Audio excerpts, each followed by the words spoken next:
క్రీస్తునందు ప్రియమైన సంఘస్థులారా, ఈరోజు శిలువ ధ్యాన ఉపవాస ఆరాధనను మనం ప్రారంభించుకుందాం. మన సంఘ కాపరి గారు ప్రార్థన ద్వారా ఈరోజు ఈ ఆరాధనను ప్రారంభించుకుందాం. ప్రార్థన. ప్రేమ కలిగిన తండ్రి, కృప కలిగిన దేవా, మీకు వందనాలు. స్తుతులకు పాత్రుడా, స్తోత్రాలుగా, స్తుతుల సింహాసనసుడా, మీ మహాకృపను బట్టి, ప్రేమను బట్టి మరొక పర్యాయం మీ పరిశుద్ధ మందిరంలో ఈ రీతిగా చేరి మిమ్మల్ని స్తుతించే గొప్ప భాగ్యము మీరు మాకు ఇచ్చినందుకై కృతజ్ఞతలు చెల్లిస్తూ, వచ్చిన ప్రియబిడ్డలను దీవించండి, రావాల్సినటువంటి వారిని మీరు నడిపించండి. ఇదిగో ప్రభువు, ఈ ఆరాధన అంతా మీకే ఘనత, మహిమ, ప్రభావములు కలుగులాగా మీరు జరిగించండి. మమ్మల్ని అందరినీ మీ చేతికి అప్పగిస్తుంది. యేసు నామమున ప్రార్థిస్తున్నాము తండ్రి, ఆమేన్. 181వ పాటను అందరం కలిసి దేవునికి మహిమకరంగా పాడుకుందాం. 181వ పాట.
శక్తి మన కొరకు ముక్తి సిద్ధం చేసెను. భక్తితో ప్రార్థించిన మన కోసము రక్షిస్తున్న ముక్తిని రాజులకు రాజయ్యాయి. మన విభుని పూజ చేయుటకు రండి. స్వరవాణి రండి రండి. ఈ పరమాత్ముని యొక్కకు మీరాలు. దరికి చేరిన వారిని ఈ ప్రభువు తరుమాడే నడుదురాము. రాజులకు రాజయ్యాయి. మన విభుని పూజ చేయుటకు రండి. ఈ జయశాలి కన్నా మనకింకా రాజు కలుగులేరని. రాజులకు రాజైనాయి. మన విభుని పూజ చేయుటకు రండి.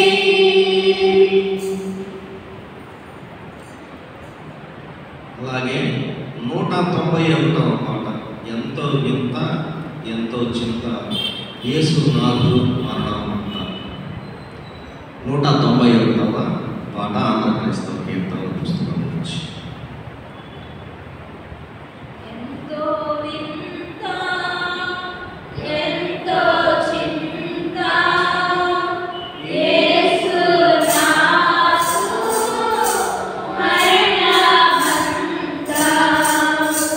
ఎంతో వింత ఎంతో చింత యేసు నాదు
వేద పఠనం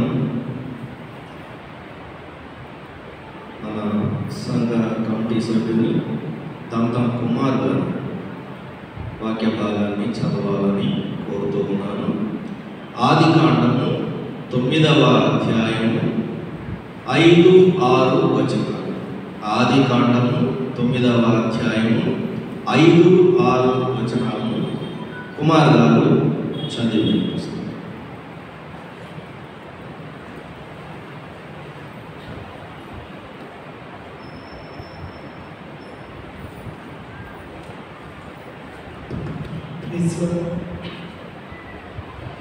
ఈరోజు ఏర్పాటు చేయబడిన వాక్య భాగము పరిశుద్ధ గ్రంథంలో నుంచి ఆదికాండము 6వ పేజీ 5-6 వచనాలు చదువు. మరియు మీకు ప్రాణమైన మీ రక్తము గురించి విచారణ చేయుదును. దాని గురించి ప్రతి జంతువును నరులను విచారణ చేయుదును. ప్రతి నరుని ప్రాణమును గురించి వాని సహోదరుని విచారణ చేయుదును. నరుని రక్తము చిందించు వాని రక్తము నరుని వలనే చిందింపబడును. ఎలా అనగా దేవుడు తన స్వరూపమందు నరుని చేసెను. వాక్య భాగం దీవించును. క్రొత్త నిబంధన వాక్య భాగము మత్తయి సువార్త 5వ అధ్యాయము 21-22 వచనాలు. మత్తయి సువార్త 5వ అధ్యాయము 21-22 వచనాలు.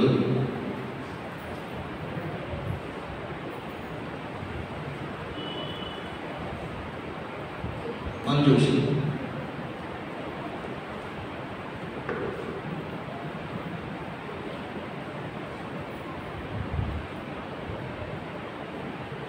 క్రొత్త నిబంధన పాఠ్యభాగము మత్తయి సువార్త 5వ అధ్యాయము 21-22 వచనం. నరహత్య చేయవద్దు, నరహత్య చేయవాడు విమర్శకు లోనగునని పూర్వీకులతో చెప్పబడిన మాట మీరు విన్నారు కదా. నేను మీతో చెప్పినది ఏమనగా, తన సహోదరి మీద కోపపడు ప్రతివాడు విమర్శకు లోనగును. తన సహోదరిని చూచి వ్యర్థుడా అని చెప్పువాడు మహాసభకు లోనగును. ద్రోహి అని చెప్పువాడు నరకాగ్నికి లోనగును. దేవుడి తన పరిశుద్ధ వాక్యం మనం ఇక్కడ దించు.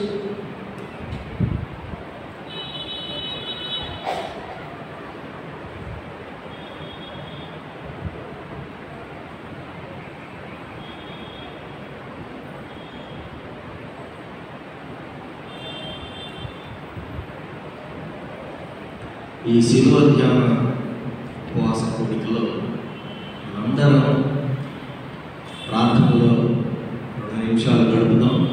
మోకరిల్లగలిగిన వారు మోకరిల్లండి. మీరు మీ మనసులోనే ప్రార్థన చేసుకుంటూ ఉండండి. ఈలోగా పాస్టర్ గారు మనతో ఏకీభవిస్తారు.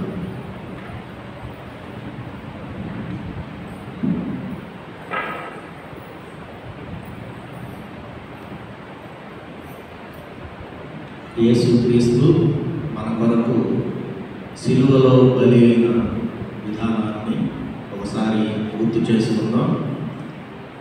నిర్దోషి అయినటువంటి ఆయన దోషిగా మన పాపముల కొరకు ఆయన విలువైన ప్రశస్తమైన రక్తాన్ని చిందించి మనల్ని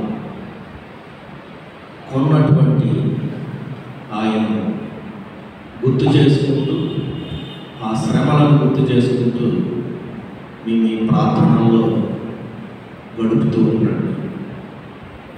మన పాపముల నిమిత్తం ఆయన శిలువ బలియాగం చేసినటువంటి ఆ సంఘటనను, కల్వరిగిరిపై ఆయన పడిన శ్రమలను మనం గుర్తు చేసుకుందాం.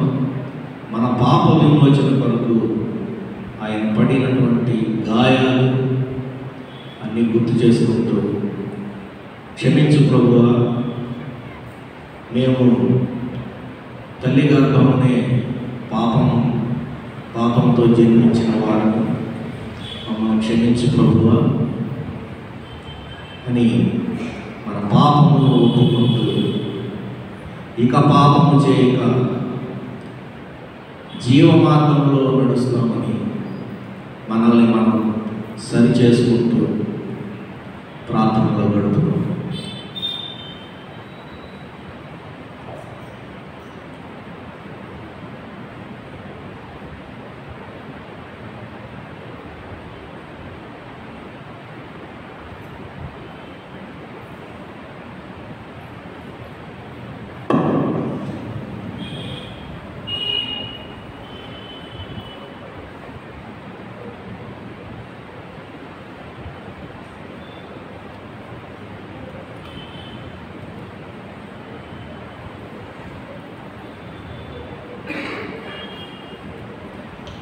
ప్రేమ కలిగిన తండ్రి, కలిగినటువంటి దేవ, మీ పరిశుద్ధమైన నామమునకు మీకు కృతజ్ఞతలు స్తుతులు స్తోత్రాలు చెల్లిస్తున్నాం. ఈ దినమున మరొకసారి ప్రభువా నీ పరిశుద్ధ మందిరావరణంలో మిమ్మల్ని స్తుతించేటువంటి భాగ్యము మీరు మాకు ఇచ్చినందుకై మీకు కృతజ్ఞతలు స్తోత్రములు చెల్లిస్తున్నాను. ఈ సమయంలో నిష్ప్రయోజకుడు నీ దాసుడైన నన్ను మీరు మీ పక్షం నిలబెట్టుకున్నందుకై స్తోత్రములు చెల్లిస్తూ నన్ను మీ శిరస్సాలను మరుగుపరుచుకొని మీరు మాతో మాట్లాడాలని చేర్చిన వీళ్ళందరినీ దీవించుకుని యేసునామమున ప్రార్థిస్తున్నాము తండ్రి, ఆమేన్. క్రీస్తునందు ప్రియమైన సహోదరి సహోదరులారా, మీ అందరికీ మన ప్రభువును రక్షకుడైన యేసుక్రీస్తు జీవము కలిగినటువంటి నామంలో ఈ సాయంకాలం వేళలో శుభములు వందనాలు తెలియపరుస్తూ ఉన్నాను. దేవుని మహాకృపను బట్టి అనుకోకుండా దేవుడు నాకు ఇచ్చిన ఈ సదవకాశాన్ని బట్టి త్రియేక దేవునికి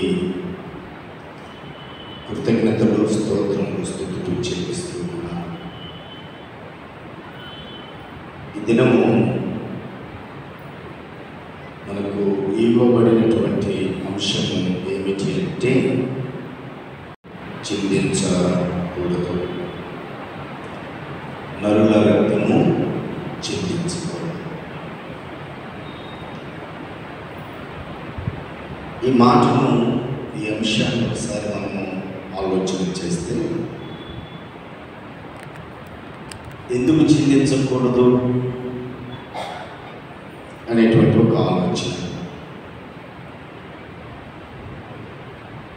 పశువుల యొక్క రక్తాన్ని దేవుడు అంగీకరిస్తున్నాడు, పక్షుల యొక్క రక్తాన్ని అంగీకరిస్తున్నాడు. కానీ నరుని యొక్క రక్తము చిందించకూడదు అనేటువంటి మాట చాలా స్పష్టంగా మనకు అంశంగా ఇవ్వబడింది. ఎందుచేత రెండు విధాలుగా ఆలోచించవచ్చు. పశువులు పక్షులు రక్తము బలిగా అర్పించడానికి మనకంటే శ్రేష్టమైనగా, మన రక్తము కంటే అవి శ్రేష్టమైనటువంటి రక్తమా, లేకపోతే ఆ రక్తముతో పోల్చుకుంటే మనది శ్రేష్టమైనటువంటి రక్తము కాదా అని రెండు విధాలుగా కూడా మనం ఆలోచించవచ్చు. మరొక విధం ఏమిటంటే, మన రక్తానికి దేవుడు ఒక ప్రత్యేకత ఇచ్చాడు. వాటి రక్తానికి మనకు రక్తానికి ఉన్నటువంటి చాలా వ్యత్యాసం ఉన్నది అనేటువంటి ఆలోచన కూడా మనము చేయవచ్చు. అయితే ఈ మాట యొక్క, ఈ అంశం యొక్క ప్రధాన ఉద్దేశం ఏమిటి అని అంటే,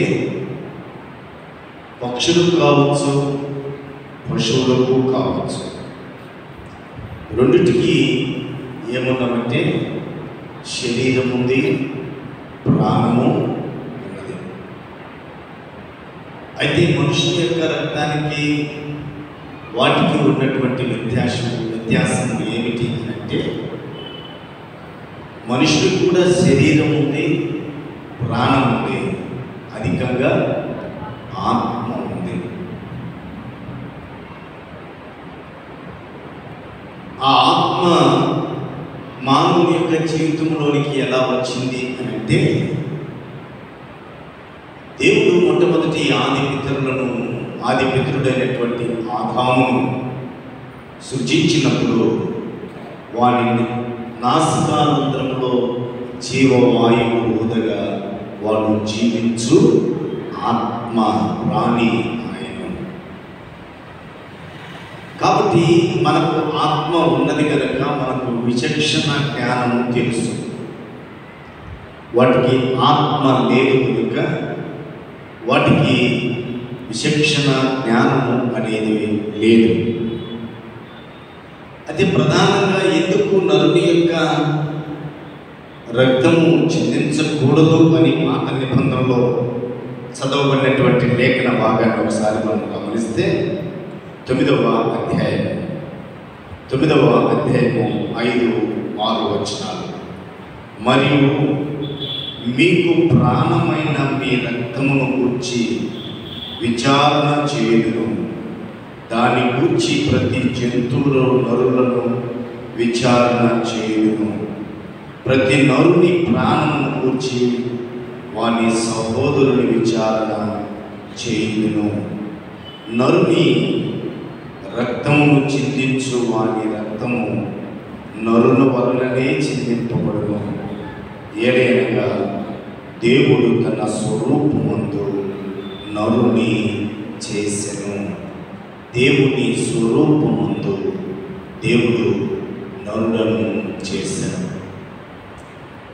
అందును బట్టి నరుని యొక్క రక్తము చిందించటానికి వీలు లేదు. అది దేవునికి అది అభిష్టము. అయితే అలా నరుని యొక్క రక్తము చిందించుట అది నరహత్యకు దారి తీస్తుంది. ఇక్కడ మనం గమనించవలసినటువంటి భావం ఏమిటి అంటే, ఏ వ్యక్తిలో అయితే క్రోధము ఉంటుందో, ఏ వ్యక్తిలో అయితే ద్వేషము ఉంటుందో, ఏ వ్యక్తిలో అయితే అసూయ ఉంటుందో, వారు ఎప్పుడు కూడా ఒక వ్యక్తిని హత్య గావించడానికి ఆలోచన చేస్తూ ఉన్నాడంటే 2 కారణాలు. వాడి యొక్క ఎదుగుదలకు ఆ వ్యక్తి అడ్డంగా ఉండటం ఒక కారణం. మరొక కారణం ఏమిటి అంటే, తన కంటే అంటే తనలో ఉన్నటువంటి బలహీనతలను బయట పెడతాము అనేటువంటి ఆలోచనలు మరొక కారణం.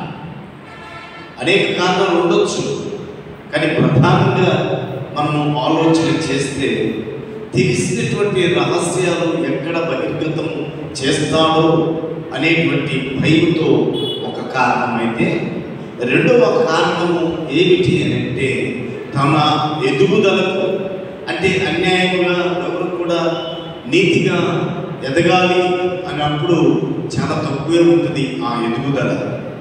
అన్యాయపు ఎదుగుదల ఎప్పుడు కూడా విపరీతంగానే ఉంటుంది. దాన్ని ప్రశ్నించేటువంటి వ్యక్తి, ఆ యొక్క ఎదుగుదలకు అడ్డం తగులుతున్నటువంటి వ్యక్తిని అంతమొందించాలి అనే ఆలోచన మానవునికి వస్తుంది. అదే నరహత్యకు, మనిషిను చంపేదానికి వారిని పురిగొల్పుతూ ఉంది. పాత నిబంధనలో అలా భౌతిక అంటే శరీర సంబంధంగా ఒక వ్యక్తిని చంపటం వల్ల అది నరహత్యగా మనము చూస్తున్నాం. కానీ క్రీస్తు ప్రభువారు చెప్పిన నూతన నిబంధనలో ఉన్నటువంటి మాటను నేను చాలా క్లుప్తంగా మీకు జ్ఞాపకం చేసి ముగిస్తాను.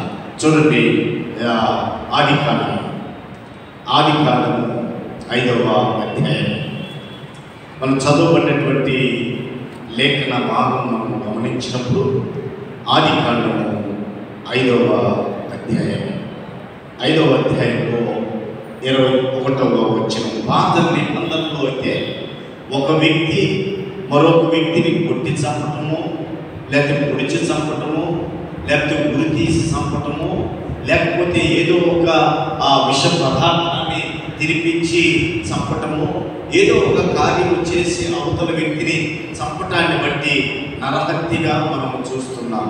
కానీ ఇక్కడ చెబుతున్నటువంటి నరహత్య ఆ హత్యకు ఈ హత్యకు చాలా వ్యత్యాసం మనకు కనపడుతుంది. అదేమిటంటే నరహత్య చేయవద్దు, నరహత్య చేయువాడు విమర్శకులోనని పూర్వీకులతో చెప్పబడిన మాట మీరు విన్నారు కదా, తెలుసు కదా.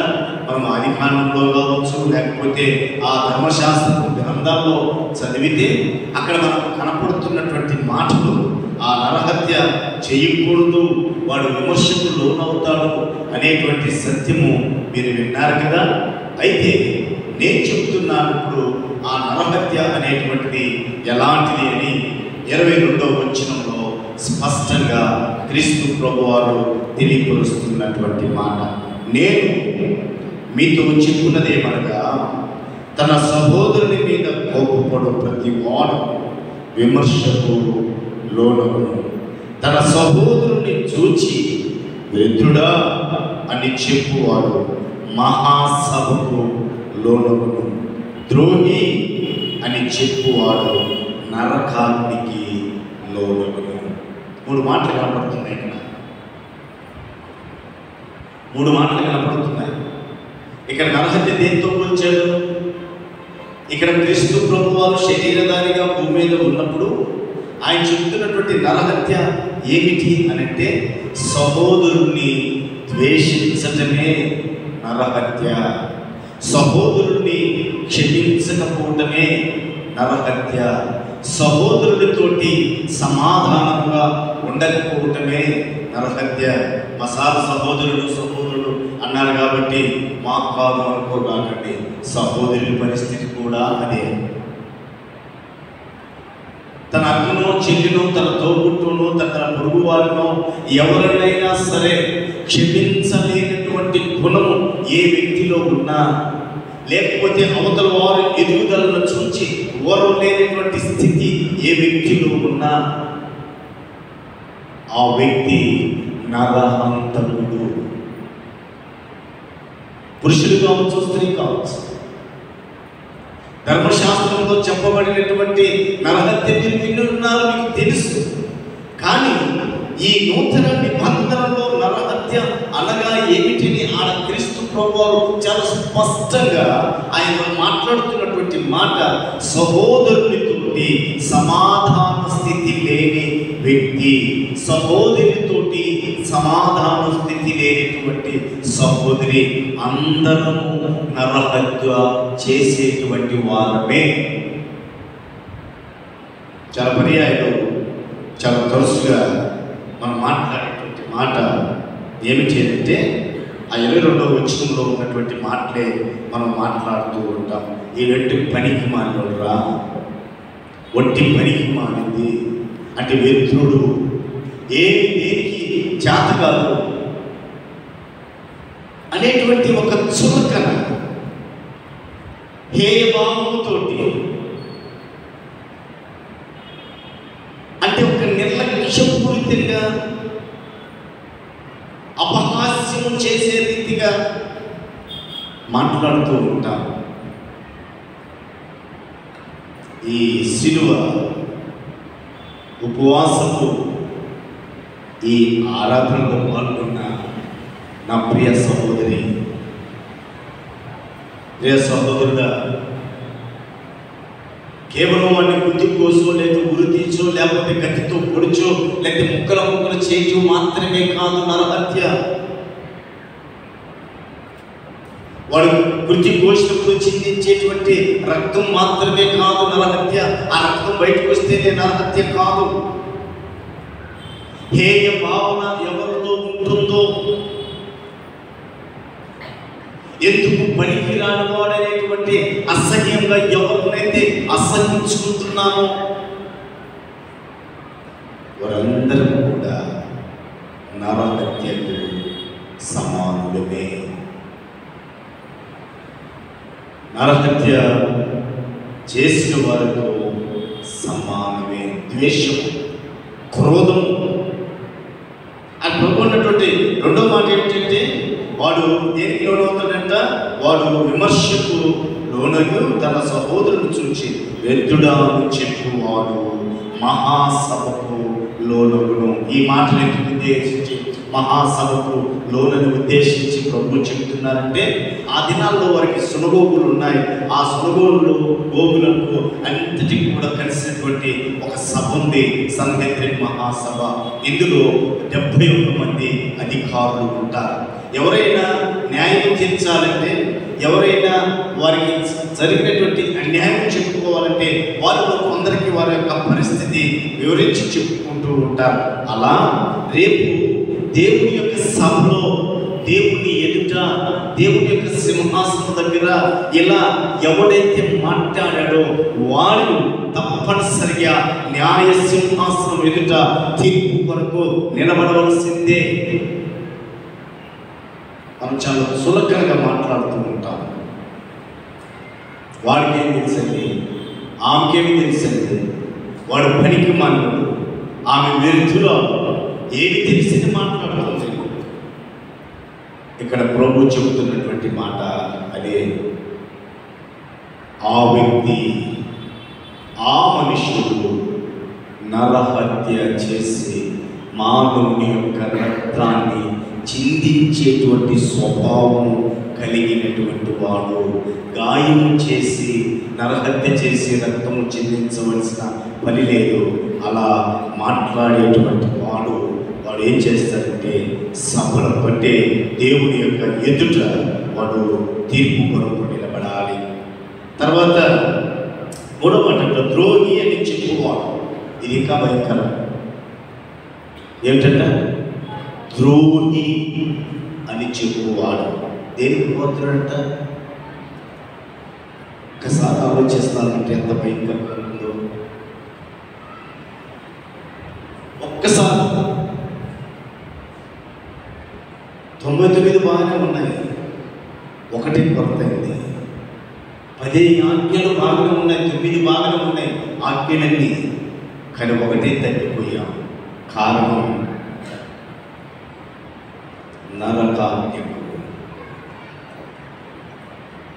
మనకు తెలుసు లూకా సువార్తలో 15వ అధ్యాయంలో ఆ 3 ఉపమానాలు మనకు అక్కడ కనపడతాయి. తప్పిపోయిన గొర్రె, పోగొట్టుకున్నటువంటి నాణ్యము, తప్పిపోయిన కుమారుడు, 3 ఉపమానాలు అందులో కనపడతాయి. ఆ రెండో ఉపమానం మనకు బాగా తెలిసి ఏంటంటే, ఒక స్త్రీ, ఎన్ని నాణ్యాలు ఉన్నాయి ఆమె దగ్గర? ఎన్ని ఉన్నాయి? 10 నాణ్యాలు ఉన్నాయి. ఒక నాణ్యం పోయింది.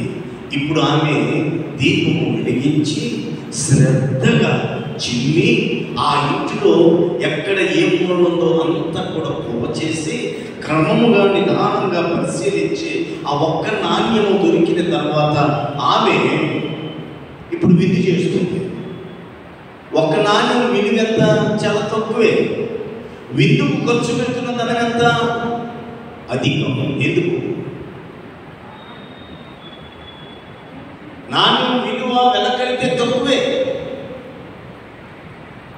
కానీ పొరుగు వారిని, తన పక్క వారిని అందరిని పిలిచి, స్నేహితులను, బంధువులను పిలిచి చేస్తున్నటువంటి విందు ఈ 10 నాణ్యాలు కూడా చాలు ఆ విందుకు ఖర్చు పెట్టేంత విందు ఆమె చేస్తుంది. కారణం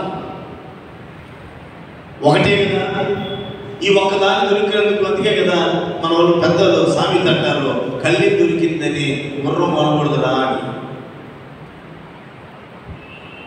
అంటే కల్లి బట్టి దాన్ని కొట్టుకుని మనం వదిలిస్తేటప్పుడు తాడు దొరికిందని గుర్రం కొనాలంట. ఇప్పుడు అలా ఉంది పరిస్థితి. దొరికింది తాడు విలువ, ఇప్పుడు గుర్రపు విలువ ఖర్చు పెడుతూ ఉంది. 9 ఉన్నాయి కదా, సంతోషించచ్చుగా. కానీ ఒక్కదానిలోనే తప్పిపోయింది.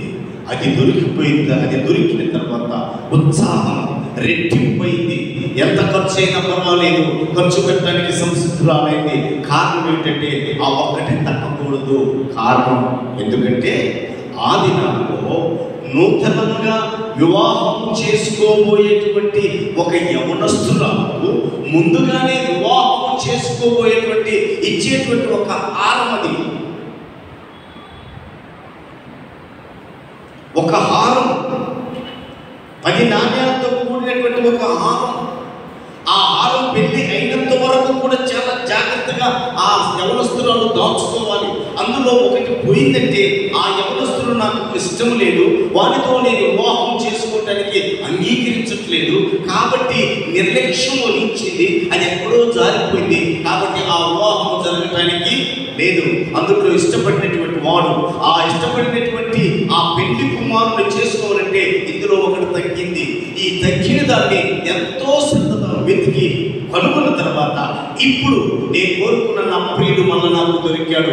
ఎక్కడ మిస్ అయిపోతాడు అనుకున్నా, ఎక్కడ నన్ను విసర్జిస్తాడు అనుకున్నా, ఇప్పుడు నా ప్రియుడు మళ్ళా నాకు దొరికాడు. ఎంతైనా ఖర్చు పెట్టడానికి సంసిద్ధమైంది ఆ స్త్రీ. అలాగే ఇన్ని ప్రార్థనలు, ఉపవాసాలు, ఇన్ని కూడికలకు మనం అటెండ్ అవుతున్న కారణం ఎందుకంటే ఆయనతో సహవాసం చేయాలి. ఆయనతో సహవాసం చేసి ఆయన ఉన్నతమైన రాజ్యంలో పాలిభాగస్తులం కావాలని. అలా ఆయన ఉన్నతమైన రాజ్యంలో పాలిభాగస్తులం కావాలంటే ఏ తప్పు లేదు అనుకోకు. నీ పొరుగు వాడిని, నీ స్నేహితుడిని, నీ అన్నదమ్ముడిని, లేదా నీ అక్క చెల్లిని ఏ ద్రోహి అని పిలిచావా, అయిపోయింది జీవితం. అది నరహత్య, అది రక్తము చిందించుట. చిన్న చిన్న విషయాల్లో లేకపోతాం మనం అధికంగా. మనకు పాపం కాదు అనిపించేటువంటి విషయాలనే మనం ఎక్కువగా శోధనకు గురయ్యేటువంటి పరిస్థితి. అందుకే ప్రభువు అన్నాడు, ద్రోహి అనేటువంటి వాడు, ద్రోహి అనేటువంటి స్త్రీ కానీ పురుషుడు కానీ దేనికి పాత్రుడు అని అంటే నరకాగ్నికు. అది నీ కొరకు నా కొరకు ఏర్పరచబడినటువంటిది కాదు, అపవాది సమూహానికి ఏర్పాటు చేయబడినది నరకాగ్ని. అంటే అపవాది సహవాసంలోనికి నెట్టివేయబడుతూ ఉన్నాడు. వీళ్ళ మానవుని రక్తం చిందించకూడదు. ఆ రక్తము మొరపెడుతూ ఉంది. ఏమనంటే శిక్షించు, శిక్షించు, శిక్షించు అని. హేబేలు రక్తం అదే ప్రార్థన చేసింది. కయ్యను చంపినప్పుడు ఆయన రక్తము భూమిలో మీద ఒలికినప్పుడు ఆ రక్తము భూమిలో నుండి మొరపెడుతుంది, వాటిని శిక్షించు, శిక్షించు, శిక్షించు అని. ప్రభు ప్రత్యక్షమైనప్పుడు నా సోదరుడికి నేను కావలి వాడినా అని దండించినటువంటి వ్యక్తి, అయ్యా నన్ను చంపకుండా కాపాడు. ఆ రక్తం ఏం చేస్తుందంటే ప్రార్థిస్తూ ఉంది, అది పొరపెడుతుంది. మనకు శిక్ష కలుగునంతసేపు, మనం శిక్షకు అర్హులమైనంతసేపు ఆ మానవుని యొక్క రక్తము ఒలికించావా అంటే గాయం చేసే ఒలికించబడలేదు. ద్రోహి, వృద్ధుడా, పనికిమాలినోడా, చాతకానోడా, చాతకానిదానా ఇలాంటి పదం ఎప్పుడైతే మాట్లాడతావో అది గాయము చెందుననే రక్తమును చిందించినటువంటి పరిస్థితి. జాగ్రత్త, జాగ్రత్త. రక్తము శిక్షించు, శిక్షించు, శిక్షించు అని ప్రార్థన చేస్తుంది. ఈ అంశము వినడంలోని మనకు ఒక సందేహం రావాలి. నరుని రక్తము చిందించకూడదు. అయితే క్రీస్తు ఎందుకు చిందించాడు? క్రీస్తు ఎందుకు చిందించాడు? నరుడే కదా ఆయన, కాదా? నరుడే కానీ, పరిపూర్ణమైన నరుడే కానీ పరిపూర్ణమైన దేవుడు. ఆయన దేవుడై ఉండి నరుడుగా వచ్చాడు. అందువల్ల ఆయన రక్తం మాత్రమే చిందించాలి. పరిపూర్ణమైన ఈ నరుడి రక్తము చిందించకూడదు. పరిపూర్ణుడైన దేవుడు అనే నరుడి యొక్క రక్తము చిందించబడాలి. అందుకు ఆయన రక్తము చిందించినప్పుడు ఆయన రక్తం ఏమైందంటే, ప్రారంభంలో ఎవరి రక్తము చిందించబడిందో మానవుడి, ఆ రక్తము భూమి మీద పడి శిక్షించు శిక్షించు శిక్షించు శిక్షించని ప్రార్థన చేసింది. చివరి రక్తము చిందించిన క్రీస్తు ఆ రక్తము భూమి మీద పడి క్షమించు క్షమించు క్షమించు అన్నది. దైవ రక్తము క్షమించు అన్నది, మానవుడి రక్తము శిక్షించు అన్నది. కనుక ప్రియులారా, నరుని రక్తము చిందించకూడదు. ఆ నరునిలో దేవుని ఆత్మ ఉంది. ఆ నరుని రక్తము ప్రాణం కనుక ఆ ప్రాణం ప్రార్థిస్తుంది, ఎదుటి వ్యక్తిని శిక్షించు శిక్షించు శిక్షించు అని. ఆ మొరను నేను వినాలి, ఆ మొరను నేను వినాలి, నేను విన్నదాకా శిక్షించు శిక్షించు శిక్షించని మొరపెడుతూనే ఉంటుంది. కాబట్టి నరుడు రక్తము చిందించకూడదు. మనం వేరే వాళ్ళ రక్తం చిందించడం పక్కన పెట్టు, మన రక్తమే మనం చిందించకూడదు. మనకు మనమే చెప్పుకోకూడదు, మనకు మనమే గాయపరుచుకోకూడదు, మనకు మనమే శిక్షించుకోకూడదు. అది కూడా సమర్థించలేదు ఆయన. ప్రభువాన్ని ఎలా చిందించమని ఆయన కోరుతాడు. మనము మన సొంతగా మనం చనిపోవటానికే ఆయన పర్మిషన్ ఇవ్వలేదు. కాబట్టి ప్రియులారా, నరుని రక్తము చిందించకూడదు. నరుని రక్తము చిందిస్తే అదేమవుతుందంటే, శిక్షించు శిక్షించు అని ప్రార్థన చేస్తుంది. అదే పరిపూర్ణమైన దేవుని రక్తము చిందిస్తే, ఆ పరిపూర్ణమైనటువంటి క్రీస్తు రక్తము చిందించబడి ఆ రక్తము ఈనాటికి కూడా ప్రార్థిస్తుంది, క్షమించు క్షమించు క్షమించు. అందుకే నరుని యొక్క రక్తము చిందించకూడదు. నేను ముగిస్తున్నాను. గాయం చేసి చంపి చిందించడం కాదు, కానీ ప్రభు చెప్పినట్లుగా ఎదుటి వాడిని తృణీకరించడమే నరహత్య. ఎదుటి వాడిని అవహేళనగా మాట్లాడమే నరహత్య. ఎదుటి వాడిని సమాజంలో లెక్కలేనటువంటి వాడిని చూడటమే నరహత్య. ఇలాంటి భావం ఉంటే నరకాగ్నికు, తీర్పుకు, ఆయన విమర్శకు మనము లోనవక తప్పదు. అందుకే రక్తము, నరుని యొక్క రక్తము అంటే నరుని, నీ సహోదరుని, నా సహోదరుని మనం ఎవరిని కూడా చులకనగా మాట్లాడకూడదు, హేళనగా మాట్లాడకూడదు, ఎగతాళిగా వారిని మనం చూడకూడదు. అది పాత నిబంధనలో చెప్పబడిన నరహత్యకు సమానము. క్రొత్త నిబంధనలో చూపించబడిన అగ్నికి సాదృశ్యము. కాబట్టి నరుడు నిన్ను బట్టి నన్ను బట్టి వాడు బాధపడకూడదు, దిగులు పడకూడదు. నిన్ను బట్టి నన్ను బట్టి వేదనకు గురి కాకూడదు. ఎందుకంటే వాడి శరీరంలో ఉన్న ఆత్మ మొరపెడుతుంది. ఆ మొర నేను వినాలి. ఆ ఆత్మ ఏమని మొరపెడుతుందంటే, హేబేలు రక్తం వల్లే మొరపెడుతుంది, శిక్షించు శిక్షించు అని. అటు శిక్ష రాకుండా ఉండటానికి నరుని రక్తము చిందించకూడదు అని పర్టికులర్గా దేవుని యొక్క వాక్యం చాలా స్పష్టంగా మనతో తెలియపరుస్తుంది. అలా ఎవరిని చులకనగా చూడకుండా అందరినీ సమానత్వంతో, సమాధానంతో, శాంతియుతమైనటువంటి మాటలతో మనం మాట్లాడినప్పుడు, అవతలి హృదయము గాయపరచనప్పుడు మనము ధన్యులమే. అదే ప్రభు చెప్పినటువంటి మాట. అంటే అందరితో సమానం ఉండాలి, అందరితో సహవాసం ఉండాలి, అందరితోటి సమాధానం ఉండాలి. అది ఉన్నప్పుడు దేవుని యొక్క మహాకృప తోడు ఉంటుంది. ఆయన సన్నిధి ఎప్పుడు మనకు తోడుగా ఉండి మనం నడిపిస్తుంది. అట్టి కృప పరిశుద్ధ ఆత్మదేవుడు ఈ సాయంకాలంలో మనకు అనుగ్రహించి తన కృపలో భద్రపరచును కాక. ఆమేన్. ప్రకటన పెడతాం.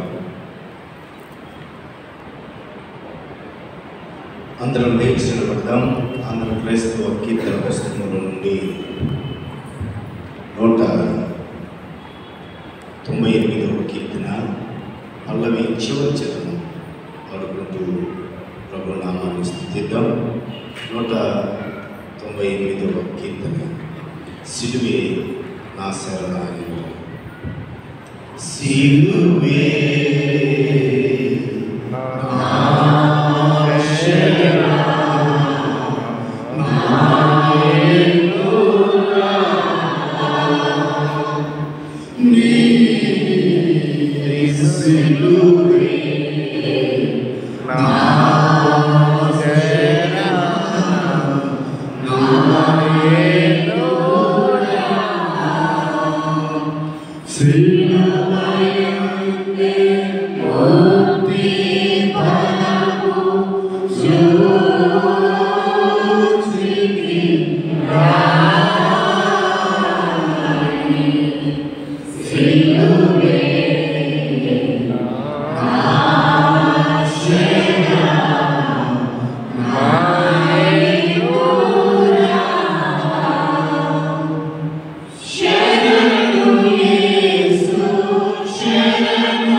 స్తుతులకు పాత్రుడా, స్తోత్రాలుడా, స్తుతుల సింహాసనసులుడా మీకు కృతజ్ఞతలు, స్తోత్రములు, స్తుతులు చెల్లిస్తూ ఉన్నాం.